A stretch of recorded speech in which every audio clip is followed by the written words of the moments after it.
In today's video, we are going to discuss 10 ways or 10 tips to survive finals and ace your exams in the end of the semester.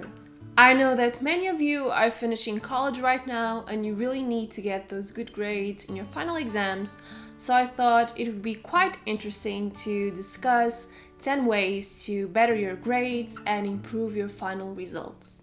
So tip number 1 is to rely on your most summarized source of information. While it's encouraged that you try to develop the information you're being lectured or you study in your textbooks during the entire semester, it's also encouraged for you to simplify that information when you're trying to study for a big test or a big exam.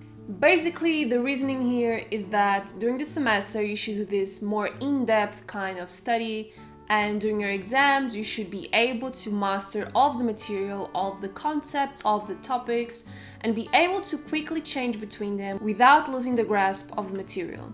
If you made good notes during the semester, this is the time to study them in depth and try to remember them as the basic source of all information retention for your exams. Of course that you should rely on other sources as well if you have the time, but be sure that you have at least a good set of notes or of mind maps or outlines to base your studies for the entirety of your study session.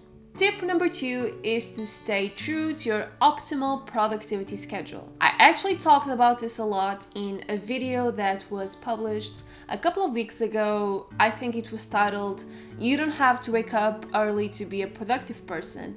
And in that video, I discussed how everyone has a different productivity schedule and they have a different optimal time for studying. Your final season is a really important time for your academic career, so I think it's really fundamental for you to not try to develop new habits at this time. I think you should stick to what you know and trust your gut. So if you study very well in the evening, don't try to become a morning person now. And if you're a morning person, please try to not stay up late at night trying to study because you will retain absolutely no information. Tip number 3 is tied to this last concept, and it's basically protecting your assets. Protecting the asset is something that is actually mentioned in Essentialism, which is a concept and also a book that I will be discussing in next week's video. And protecting your assets basically means that when you are studying, you are the most fundamental assets. So it means that it will be your head that will do all of the work for you. So you need to protect your body in order to also protect your mind. This means having a good sleep schedule, eating correctly, working out to relieve stress, and overall try to live a healthy life, at least at its minimum during this season, because it will produce way better results and improve your ability to study for longer periods of time and remember all the information you're reading about. Tip number 4 is to prioritize and plan. Basically, this means that when you're starting your study session or even your final season, you should understand right away what are the notes or the textbooks or the materials that are really priority and fundamental for your studying. We always know what's the couple of chapters in our textbook that will be definitely in our final exam or our test. So I think it's really important for you to understand whether you master those couple of chapters, and if not, what's the best plan for you to understand those concepts.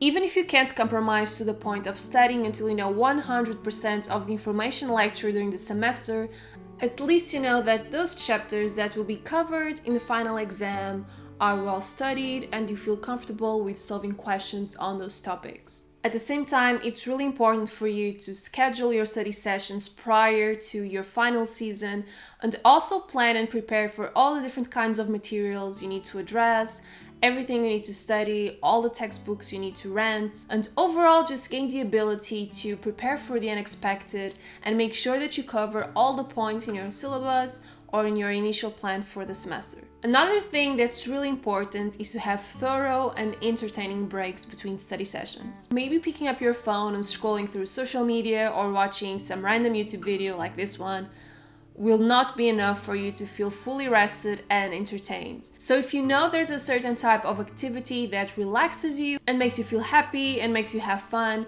I think it's very important for you to schedule those activities between study sessions. If you're into video games, I think it's really important for you to schedule like a 30-minute or 45-minute video game session in the middle of the day, or maybe you can take a walk outside or listen to some music. but make sure that your resting period is not passive and thinking that by not studying you're resting, because that's exactly the opposite of what's happening.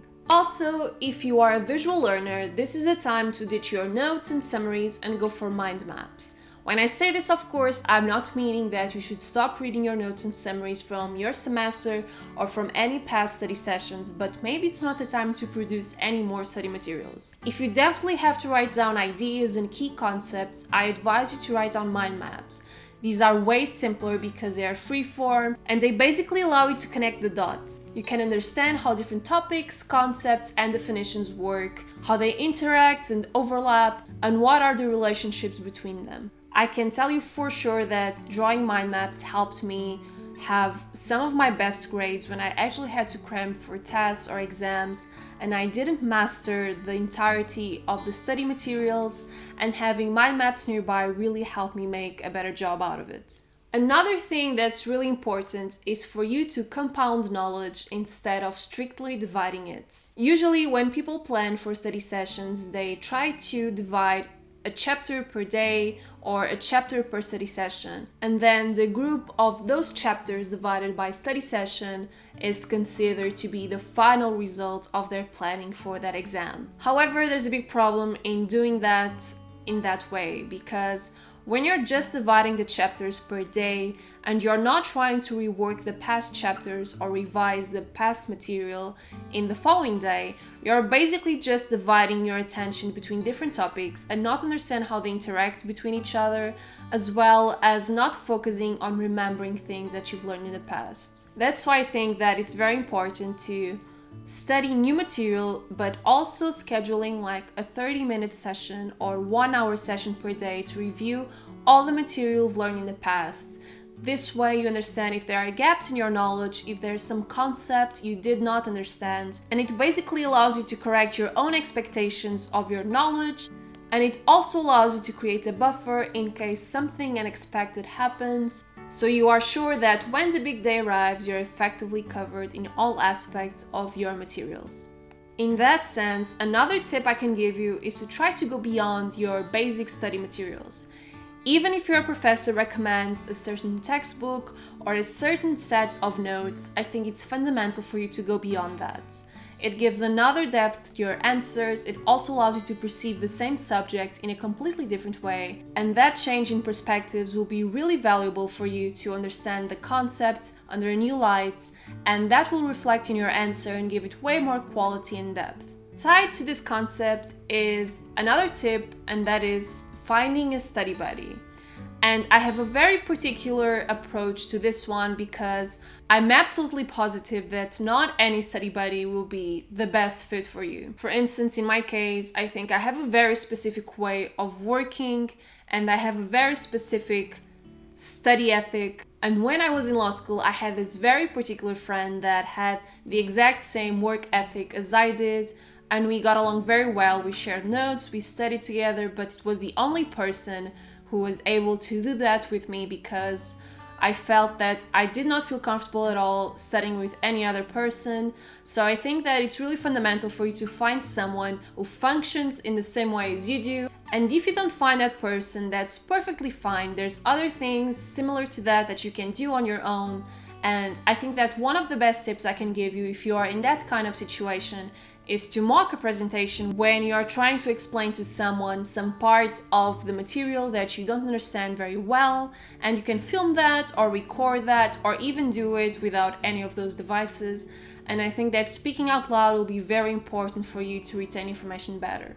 Finally, and I think this is so very important in case your test isn't very theoretical, and that is solving practice tests and papers. Sometimes teachers actually provide these during the semester or during final season. Sometimes you have to reach out for other people who've taken the same classes you do and ask for those tests and those papers. Most of the times teachers have the same ways of asking questions and evaluating your answers, so having practice tests beforehand will be very valuable for you to anticipate whatever's going to be covered in the test, and it will basically make you go to the test without being in the dark.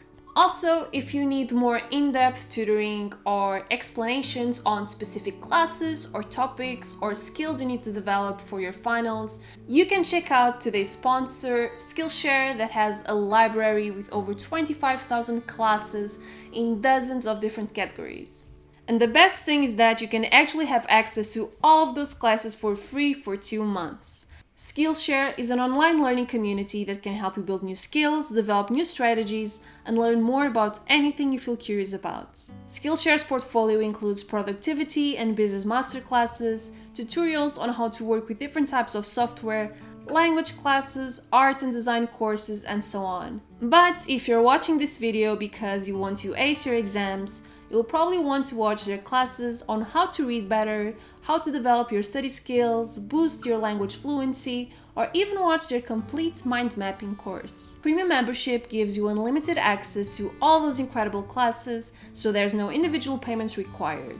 And since Skillshare costs less than $10 a month for the yearly subscription, it's the perfect platform to continuously develop your study skills. Also, if you're one of the first 500 people to click the link in the description box, you can get your first 2 months of unlimited classes for free. I hope you enjoyed today's video and I will see you next week. Bye!